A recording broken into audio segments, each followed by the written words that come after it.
அனைவருக்கும் வணக்கம். நம்ம ஜியோகிராஃபியில் இன்றைக்கி ஒரு 10 கொஷின் வந்து பார்க்க போகிறோம். லாஸ்ட் கிளாஸில் ஒரு 10 கொஷின் பார்த்துருந்தோம். ஸோ இன்றைக்கி அகைன் ஒரு 10 கொஷின்ஸ் பார்க்க போகிறோம். Question number 11, consider the following rivers of India. கீழக்கூடிய நதிகளை பாருங்கள். கீழக்கூடிய நதிகளில் எந்தெந்த நதிகள்னால் அரேபியன் சீல ட்ரைன் ஆகக்கூடியதுன்னு கேட்குறாங்க. ஸோ அரேபியன் சீனா இந்த ஏரியாவில் வந்து ட்ரைன் ஆகக்கூடிய நதிகள் என்னென்னு கேட்குறாங்க. ஸோ மாகி நதி அப்படிங்கிறது இங்கே உருவாகும். ஸோ இந்தியன் ரேஞ்சில் உருவாகி இங்கே திரும்ப வந்து ட்ராவல் ஆகும். இந்த டிராஃபிக் ஆஃப் கேன்சர் அப்படிங்கிறத 2 வாட்டி இது கிராஸ் பண்ணோம். ஸோ மாகி நதி அரேபியன் சீல தான் வந்து ட்ரைன் ஆகுது. சரியானது. ஸோ பெண்ணார் ரிவர் அப்படிங்கிறது இங்கே நந்தி ஹில்ஸ், கர்நாடகாவில் நந்தி ஹில்ஸில் ஜென்ரேட் ஆகி அரேபியன் சீல வந்து அரேபியன் பே ஆஃப் பெங்காலில் ட்ரைன் ஆகும். ஸோ இது தவறு. சபர்மதி ரிவர் அப்படிங்கிறது அகைன் இங்கே ஜென்ரேட் ஆகி இங்கே ட்ரைன் ஆகக்கூடியது. சபர்மதி ரிவர் ஆறுவேலி ரேஞ்சில் வந்து ஜென்ரேட் ஆகும். ஸோ அப்படி பார்த்தாலும் இது இந்த கல்ஃப் ஆஃப் கம்பத்தில் வந்து ட்ரைன் ஆகும். ஸோ அரேபியன் சை, இதுவும் சரி. அடுத்து வந்து பராக் ரிவர். இந்த பராக் ரிவர் அப்படிங்கிறது இங்கே நார்த் ஈஸ்டர்ன் ஸ்டேட்டில் வந்து உருவாகக்கூடியது. ஸோ ஒரு பராக் ரிவர் அப்படிங்கிறது இங்கே ஜென்ரேட் ஆகி பே ஆஃப் பெங்காலில் வரும். கங்கை நதியோடு வந்து இது ஜாயின் ஆகக்கூடியது. ஸோ அதனால் இதுவும் வந்து தவறானது. பெரியார் ரிவர் அப்படிங்கிறது இங்கே கேரளாவில் ஸ்டார்ட் ஆகும். ஸோ கேரளாவிலேருந்து ஒரு லைஃப் லைன் ஆஃப் கேரளா அப்படின்னு சொல்லுவாங்க. ஸோ ரொம்ப முக்கியமான நதி. ஸோ இது அரேபியன் சீல தான் வந்து ட்ரைன் ஆகுது. ஸோ 3 நதிகள் எதில் வந்து சரியாக அரேபியன் சீல ட்ரை ஆகுன்னு கேட்குறாங்க. So 3 option B is the right answer. Question number 12, consider the following rivers. கீழக்கூடிய நதிகளை திரும்பவும் பாருங்கன்னு சொல்கிறாங்க. ஸோ கீழக்கூடிய நதிகளை எதுலாம் வந்து கைலாஷ் மவுண்டைன் ரேஞ்சில் ஜென்ரேட் ஆகக்கூடியதுன்னு கேட்குறாங்க. ஸோ கைலாஷ் மவுண்டைன் ரேஞ்ச் அப்படிங்கிறது இங்கே இருக்குது. ஸோ இதில் எதுலாம் வந்து ஜென்ரேட் ஆகுதுன்னு கேட்குறாங்க. இண்டஸ் ரிவர், சிந்து நதி உருவாகுதா? ஆமாம், இங்கே தான் வந்து உருவாகுது இண்டஸ் நதி. அடுத்து வந்து சட்லஜ் ரிவர், சட்லஜ் இங்கே தான் உருவாகுதா? ஆமாம், இங்கே தான் வந்து உருவாகுது. ஸோ இங்கே உருவாக்கி போவோம். இண்டஸ் ரிவர் இங்கே உருவாகும். பிரம்மபுத்திரா ரிவர், ஆமாம், இங்கே தான் வந்து பிரம்மபுத்திரா ரிவர் இங்கே தான் வந்து உருவாகும். ஷோக் ரிவரும் ஹுன்சா ரிவரும் கைலாஷ் மவுண்டனில் கிடையாது, காரகோரம் மவுண்டைன்ஸில் உருவாகும். ஸோ இந்த இடத்துல உருவாகும் அப்படிங்கிறதுனால இது கைலாஷ் மவுண்டைன்ஸ் கிடையாது. இது ரெண்டுமே. அப்போ எதுலாம்? Only 3 option B is the right answer. Question number 13, if you travel by road by Dehradun to Chennai, what is the minimum number of states within the India through which you can travel including the origin and destination? அதாவது உத்தரகாண்டில் இருக்கக்கூடிய டேராடூன்லேருந்து நம்ம travel ஆகி தமிழ்நாட்டுக்கு வரோம், சென்னைக்கு வரோம். எந்த minimal of states, நம்ம எந்த ஸ்டேட் வழியாக வந்தால் குறைவான மாநிலங்களை தாண்டி வரும் அப்படின்னு கேட்குறாங்க. இதில் வந்து இன்க்ளூடிங் ஸ்டார்டிங்கை நம்ம இன்க்ளூட் பண்ணோம், டெஸ்டினேஷன் நம்ம இன்க்ளூட் பண்ணோம். பார்த்துருமா? ஸோ உத்தரகாண்ட்லேருந்து நாம் ஃபஸ்ட்டு உத்தரப்பிரதேசத்துக்கு வரோம். உத்தரப்பிரதேசத்துக்கு வருமா? உத்தரப்பிரதேசிலேருந்து அப்படியே மத்திய பிரதேஷ் வரோம். மத்திய பிரதேஷ்லேருந்து மகாராஷ்டிரா வரோம்.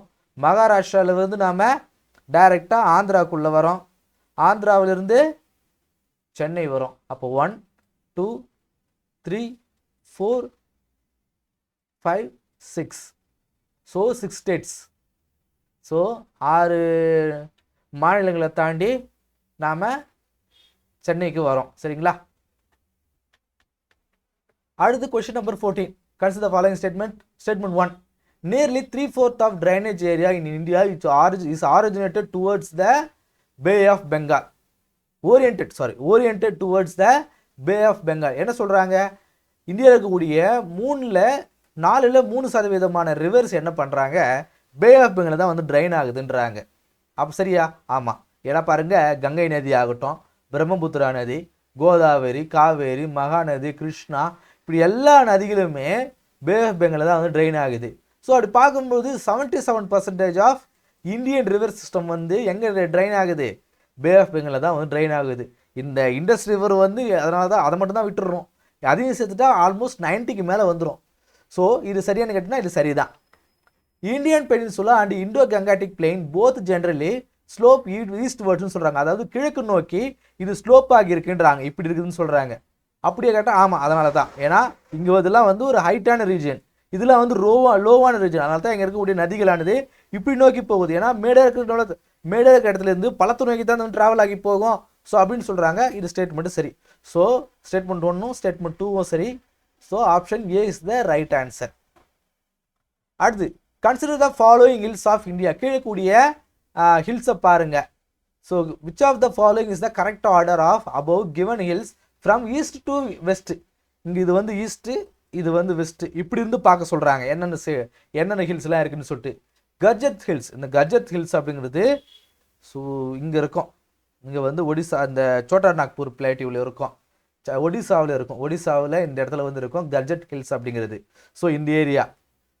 அடுத்தா வந்து ராம்கர் ஹில்ஸ். இந்த ராம்கர் ஹில்ஸும் ஆல்மோஸ்ட் இங்கே சத்தீஸ்கரில் இருக்கும். ஸோ ராம்கர் ஹில்ஸ் இது வந்து சோட்டா நாக்பூர் பிளாட்டின் அந்த ரீஜனில் தான் ராம்கர் ஹில்ஸ் அப்படிங்கிறது. மகாதேவ் ஹில்ஸ் அப்படிங்கிறது மகாராஷ்டிராவில் இருக்கும். மத்திய பிரதேஷில் இருக்கும். மத்திய பிரதேஷில் வந்து இருக்கும் இந்த மகாதேவ் ஹில்ஸ் அப்படிங்கிறது. ஸோ மத்திய பிரதேஷ். சத்மாலா ஹில்ஸ் அப்படிங்கிறது இங்கே மகாராஷ்டிராவில் இருக்கும். சத்மாலா ஹில்ஸ். ஸோ இப்படி பார்க்கும்போது ஆர்டர் பாருங்க 1 2 3 அது ஆர்டரில் தான் இருக்குது. ஸோ 1 2 3 எங்க option A is the right answer. அடுத்து question number 16. With reference to tributaries of river Brahmaputra consider the following reverse.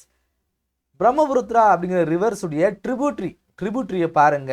இங்கே இருக்கக்கூடிய ட்ரிபியூட்டரி எல்லாமே ரைட் பேங்க் ட்ரிபியூட்டரிலாம் எது அப்படின்னு கேட்குறாங்க. ரைட் பேங்க் ட்ரிபியூட்டரினா என்ன? இப்போ ஒரு நதி போகுது அப்படின்னா அந்த நதியோட பக்கம் வந்து நிற்கணும். அப்போ நதியோட பக்கமாக இருக்கும்போது இது வந்து ரைட்டு, இது வந்து லெஃப்ட்டு. இன்கேஸ் நதியானது இது ஸோ இப்படி வந்து ஃப்ளோ ஆகி போகுது. இன்கேஸ் நதியானது இப்படி ஃப்ளோ ஆகி போகுது அப்படின்னா இது ரைட்டு, இது லெஃப்ட்டு. ஸோ இது நம்ம ஞாபகம் வச்சுக்கணும். ஸோ நதி பயணிக்கிற திசையில் பார்த்தா நம்ம ரைட் எது லெஃப்ட் எதுன்னு சொல்லணும். சரியா? ஸோ அப்படி பார்க்கும்போது எந்தெந்த நதிகள்? இந்த புர்கி டிகாங், தன்சாரி அப்படிங்கிறது நதியுமே வந்து லெஃப்ட் பேங்க் ட்ரிபியூட்டரி. ஸோ இது வராது. ஸோ ரைட் பேங்க் ட்ரிபியூட்டரின்னு பார்க்கும்போது சுபன்ஸ்ரீ, தீஸ்தா, மனாஸ் அப்படிங்கிறது நதி எல்லாமே. இந்த சுபன்ஸ்ரீ அப்படிங்கிறது நேபாளில் வந்து ஆரிஜினேட் ஆகக்கூடியது. நேபாளா திபெத்தான்னு தெரியல, இது மட்டும் கொஞ்சம் பார்த்து சொன்ன கீழே கமெண்ட் சொல்லுங்க. ஸோ தீஸ்தா அப்படிங்கிறது ஸோ மனஸ், இது வந்து சுபன்ஸ்ரீ இங்கே வரும். அதன் பிறகு வந்து மனஸ், அதன் பிறகு வந்து மனஸ் இந்த தீஸ்தா அப்படிங்கிறது பங்களாதேஷில் வந்து பிரம்மபுத்திராவோட ஜாயின் ஆகும். ஸோ இந்த 3 மட்டும்தான். என்ன கேட்குறாங்க? பிரம்மபுத்திராவுடைய ரைட் பேங்க் ட்ரிபியூட்டரிஸ் என்னன்னு கேட்குறாங்க? சுபன்ஸ்ரீ, தீஸ்தா அண்ட் மனஸ். அப்போ ஆப்ஷன் பி ஒன்லி 3. அடுத்து question number 17. Consider the following statement. Statement 1. The Kaveri river carries water throughout the year with comparatively less seasonal fluctuation than the most other peninsular ரிவர்ஸ்ன்னு கேட்குறாங்க. அப்படியா? அதாவது Kaveri river ஆனது வருடம் முழுக்க பயணிக்கக்கூடிய ஒரு ரிவர்ன்றாங்க. ஸோ அதாவது மினிமலான ஒரு வற்றாத நதி அப்படின்றாங்க. அப்படி கேட்டால் ஆமாம் தான். ஏன்னா என்சிஆர்டி படித்தவங்களுக்கு தெரியும். 11th என்சிஆர்டி போய் படிங்க, அதிலே சொல்லியிருப்பாங்க காவேரி ரிவர் அப்படிங்கிறது ஒரு பெரினியல் ரிவர் தான். ஆனால் இமாலயன் பெரினியல் ரிவர் அவளுக்கு இது கிடையாது. மற்ற பெனின்சுலர் ரிவரை காட்டிலும் இது வந்து ஒரு வாட்டரை கேரி பண்ணி போகக்கூடிய ஒரு த்ரூ அவுட் ரிவர்ன்றாங்க. அது ஆமாம் தான். Statement 2. Cauvery river upper catchment receives rainfall from the south west monsoon while its lower catchment receives rainfall from north west monsoon. கரெக்டா? இப்போது இது உயரமான பகுதியிலிருந்து சவுத் வெஸ்ட் மான்சூனில் இருந்தோம், தாழ்வான பகுதியிலிருந்து நார்த் ஈஸ்ட் மான்சூன் இருந்தோம். அது ரெயின் இருக்கிறதுனால தான் இது வருடம் முழுக்கும் ஒரு வற்றாத நதியாக இருக்குது மற்ற ரிவர்ஸ் காட்டிலும் அப்படின்றாங்க. அப்படி கேட்டால் ஆமாம் தான். ஸோ இந்த ஸ்டேட்மெண்ட்டும் சரி. ஸோ ஆப்ஷன் ஏ ஸ்டேட்மெண்ட் 1 சரி. ஸ்டேட்மெண்ட் 2 ஆனது ஸ்டேட்மெண்ட் 1 எக்ஸ்பிளைன் பண்ணுது. சரியா? அடுத்து question number 18. It rises from spring at Verinag, located at the foot of the Pirbanjal range in the Union Territory of Jammu and Kashmir. It flows through the Uller Lake, the largest freshwater lake in India, and passes through Srinagar before entering Pakistan. கேட்குறாங்க. அதாவது என்ன சொல்கிறாங்க? இந்த நதியானது கீழக்கூடிய நதியை சொல்கிறாங்க. மேலக்கூடிய statement படித்து கீழக்கூடிய நதி எது பொருந்துதுன்னு கேட்குறாங்க. இப்போ நீங்கள் பார்க்கும்போது இந்த ரிவர் சிஸ்டமை நீங்கள் ஞாபகம் வச்சுக்கிடுங்க. ஃபஸ்ட்டு இண்டஸ் ரிவர், அடுத்தது ஜீலம், செனாப், ராவி, பியாஸ், சட்லெஜ். இந்த ரேஞ்சு உங்களுக்கு ஞாபகமாக இருக்கணும். இண்டஸ், ஜீலம், செனாப்பு, ராவி, பியாஸ், சட்லெஜ். இப்படி இருக்கும்போது உங்களுக்கு ஆட்டோமேட்டிக்காக அந்த நாலேஜ் வர ஆரம்பிச்சிடும். உலர் லேக் ஆனது இதுதான் வந்து ஜம்மு அண்ட் காஷ்மீர் அப்படின்னா, ஸோ இந்த இடத்துல வந்து இருக்கும் இந்த உலர் லேக் அப்படிங்கிறது. மேப் வரையும் போதே தெரியும். இதை கிராஸ் பண்ணி இப்படி போயிட்டு இப்படி தான் வரும். ஸோ பாருங்கள், இங்கே உருவாகக்கூடிய அந்த ஜீலம் ரிவரானது இங்கே அப்படியே ட்ராவல் ஆகுது. ஸோ இங்கே உருவாகும். சட்லஜ் ரிவர் தான் இங்கே உருவாகும். ஸோ இங்கே இருக்கக்கூடிய இந்த ரிவரானது இப்படி போயிட்டு திரும்ப அந்த பார்டர் வழியாக அப்படி ட்ராவல் ஆகி இங்கே வரும். ஸோ அப்போது இது உலர் லேக்கு இதுதான் வந்து கிராஸ் பண்ணோம். ஸோ சொல்லும் போதே உங்களுக்கு தெரிஞ்சுட்டு இருக்கும், அது ஜீலம் ரிவர் தான். ஸோ மற்ற ரிவர் எதுவுமே அந்த ஏரியாவிலே போகாது. கொஞ்சம் சொல்ல போனோம் அப்படின்னா இந்த ஜனாப் ரிவர் போகலாம். இந்த ஜனாப் ரிவர் அப்படிங்கிறது மோஸ்ட்லி வந்து ஜம்முவில் மட்டுமே தான் இருக்கும், காஷ்மீருக்குள்ளே போகாது. ஸோ அதனால் ஜீலம் ரிவர் அப்படிங்கிறது மேலே கொடுக்கப்பட்ட அந்த ஸ்டேட்மெண்ட்டுக்கு சரியாக பொருந்த போகக்கூடாது.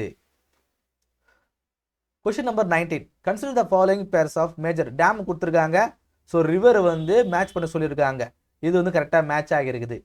பக்ரா நங்கல் சட்லெஜ் கரெக்ட். பக்ரா நங்கல் அப்படிங்கிறது இங்கே சட்லெஜ் ரிவரோடு உருவாகக்கூடியது. ஸோ சட்லெஜ் ரிவர் இங்கே போகும். இந்த பக்ரா அப்படிங்கிறது ஹிமாச்சல் பிரதேஷில் இருக்கக்கூடிய ஒரு டேமு. நங்கல் அப்படிங்கிறது பஞ்சாபில் இருக்கக்கூடிய ஒரு டேம். சரியா, இது 1960 வந்து உருவாக்கி இருப்பாங்க.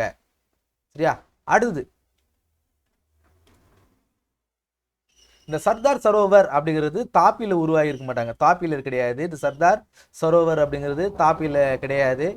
ஸோ இது எந்த ரிவர் அப்படிங்கிறது மறந்துட்டேன், ஆனால் இது வந்து தவறானது தான். ஸோ இது என்ன மட்டும் நான் அடுத்த கிளாஸில் சொல்கிறேன். இந்த சர்தார் சரோவர் அப்படிங்கிறது தாப்பியில் கிடையாது. ஸோ அது மட்டும் நம்ம சொல்லலாம். சாரி நர்மதாவில் வரும். கரெக்ட். இந்த சர்தார் சரோவர் அப்படிங்கிறது நர்மதா ரிவரில் வரக்கூடியது. ஸோ இங்கே குஜராத்தில் இருக்கும். இந்த குஜராத்தில் இருக்கக்கூடிய ஒரு ரிவர் இது தாப்பி கிடையாது, நர்மதா. ஏன்னா நர்மதா வந்து இங்கே போகும், தாப்பி வந்து இங்கே போகும். ஸோ அதனாலேயே இந்த கொஸ்டினை ஒரு ட்விஸ்ட் பண்ணி வந்து கேட்டிருப்பாங்க. ஸோ இது நர்மதாவில் இருக்கக்கூடிய ஒரு டேம். ஸோ இது தவறானது. நாகார்ஜுன சாகர் அப்படிங்கிறது கிருஷ்ணா நதியில் கட்டப்பட்ட ஒரு டேம். அது தெலுங்கானா அண்டு ஆந்திர பிரதேஷ் பார்டரில் இருக்கக்கூடியது. இது வந்து இந்தியா உலகத்தில் இருக்கக்கூடிய one of the largest masonry dam அப்படின்னு சொல்லுவாங்க. ஸோ நோட் பண்ணி வச்சுக்கோங்க. அடுத்தா வந்து ஹிராகுட் டேம். ஹிராகுட் டேம் அப்படிங்கிறது மகாநதியில் இருக்கக்கூடிய ஒரு டேம் இது. ஸோ இந்த டேம் வந்து வேர்ல்டில் இருக்கக்கூடிய one of the longest dam. கிட்டத்தட்ட ஒரு 25 கிலோமீட்டர் அப்படின்னு நினைக்கிறேன். ஸோ இது பாருங்க, இது லார்ஜஸ்ட் மன்சூன்ட்ரி டேம், இது லாங்கஸ்ட் டேம் அது. அதே போல் இதனால வந்து ஒரு இந்தியா, அதாவது ஒரு மிகப்பெரிய ஒரு ஆர்டிஃபிஷியல் லேக்கை இந்த டேம் ஆனது உருவாகுது. சரியா, ஸோ எது கரெக்டாக மேட்ச் ஆகுது கேட்குறாங்க. 1 2 3 option C is the right answer, only 3. So கடைசி கொஸ்டின் கொண்டுக்கிறோம். Question number 20. With reference to phenomenon of the break in the Indian monsoon, consider the following statement. Indian மான்சூனில் ஏற்படக்கூடிய அந்த பிரேக் குறித்து சில ஸ்டேட்மெண்ட் கேட்டிருக்காங்க. Break in the Indian monsoon is a period of reduced rainfall over the main monsoon areas caused by monsoon trough shifting northwards. என்ன சொல்றாங்க, இந்த Indian மான்சூனில் ஏற்படக்கூடிய இந்த குறைவான மழைப்பொழிவை பிரேக் அப்படின்னு சொல்றோம். இது எதனால் அப்படின்னா, இங்க இருக்கக்கூடிய அந்த மான்சூன் ஆனது நார்த் நோக்கி போகக்கூடியது. ஸோ அங்கே ஒரு லெஸ் ரெயின்ஃபால் இருக்கும். இங்கே வரக்கூடிய ரெயின்ஃபால் ஆனது இங்கே நார்த் நோக்கி போகக்கூடியதுனால இங்கே லெஸ் ரெயின்ஃபால் வந்து உருவாகுது. ஸோ இதை பிரேக்குன்னு சொல்கிறோம். கரெக்டு. அடுத்து வந்து formation of low pressure system over the bay of Bengal typically cause the break phase கிடைக்கிறாங்க. தப்பு. ஏன்னா ஒரு லோ ப்ரெஷர் இருந்தால் அங்கே தான் அதிகப்படியான மழைப்பொழிவு ஏற்படும். ஸோ அது தவறு. நீங்கள் பாருங்கள், இது தவறு. உங்களுக்கு இந்த 2 கொஸ்டினுமே டவுட்டாக இருக்கலாம். ஸோ இது வந்து கொஞ்சம் கன்ஃபியூஸாக இருக்கிற மாதிரி இருக்கலாம். அதே போல் இதுவும் கொஞ்சம் கன்ஃபியூஷனாக இருக்கிற மாதிரி இருக்கலாம். ஆனால் பாருங்கள், ஒரு சின்ன சிம்பிளான ஒரு விஷயங்க. ஜாகிரபி படித்தாலே லோ ப்ரெஷர் எங்கே இருக்குதோ அங்கே வந்து மழைப்பொழிவு ஏற்படும் அப்படிங்கிறது ஒரு சிம்பிள் நாலேஜ். ஸோ இது சொல்லக்கூடியது தப்புன்னு தெரிஞ்சா அப்போது ஆப்ஷன் 2 தவறு அப்படிங்கிறது நமக்கு நல்லா தெரியும். கீழே போய் ஆப்ஷன் பார்க்குறோம். ஏல வந்துருக்குது, அப்போ இது வராது. பியில் வந்துருக்குது, அப்போ இது வராது. டியில் வந்துருக்குது, அப்போ இது வராது. இல்லை மீதி இருக்கக்கூடிய ஆப்ஷன் எது? சி தான். அப்போ இதுதான் ஆன்சர். முடிஞ்சா உங்களுக்கு இது தெரிலனாலும் பிரச்சனையே கிடையாது. சிம்பிளான ஒரு விஷயத்தை கொடுத்துருக்காங்க. லோ ப்ரெஷர் எங்கே இருக்குதோ அங்கே தான் மழைப்பொழிவு ஏற்படும். அப்போது இது தவறுன்னு சொல்லியிருக்காங்க. அப்போது அது மழைப்பொழிவு வராதுன்னு சொல்லியிருக்காங்களே, அப்போ இது தவறு. ஸோ ஈஸியாக ஆன்சர் எடுத்துகிட்டு பாருங்கள். ஸோ இப்படி தான் நமக்கு கன்ஃபார்ம் தெரிஞ்சுன்னா அதை வச்சு ஆப்ஷனில் தேடணும். தேடி ஓகே இது தவறான ஆன்சர் அப்படின்னு நம்ம முடிவு பண்ணி ஈஸியாக மார்க் வாங்கிடலாம். சரியா? ஸோ இந்த கிளாஸில் நாம் ஜியாகிரஃபியில் அனதர் 20 கொஷின்ஸ் வந்து பார்த்துருக்கோம். ஒரு யூபிஎஸ்சி ஸ்டாண்டர்டில் உங்களுக்கு ரொம்ப யூஸ்ஃபுல்லாக இருந்திருக்கும் அப்படின்னு நம்புகிறேன். இதை பார்த்து வீடியோ பார்த்தது முக்கியம் கிடையாது. புத்தகத்தை எடுத்து ஒரு வாட்டி பார்க்கணும். பார்த்து இந்த டாப்பிக்லாம் ஒரு வாட்டி நீங்கள் படித்தா மட்டும்தான் உங்களுக்கு அண்டர்ஸ்டாண்டிங் ஆகும். சரியா? இந்த கிளாஸ் யூஸ்ஃபுல்லாக நினைக்கிறேன். அடுத்த கிளாஸ் சந்திப்போம். நன்றி.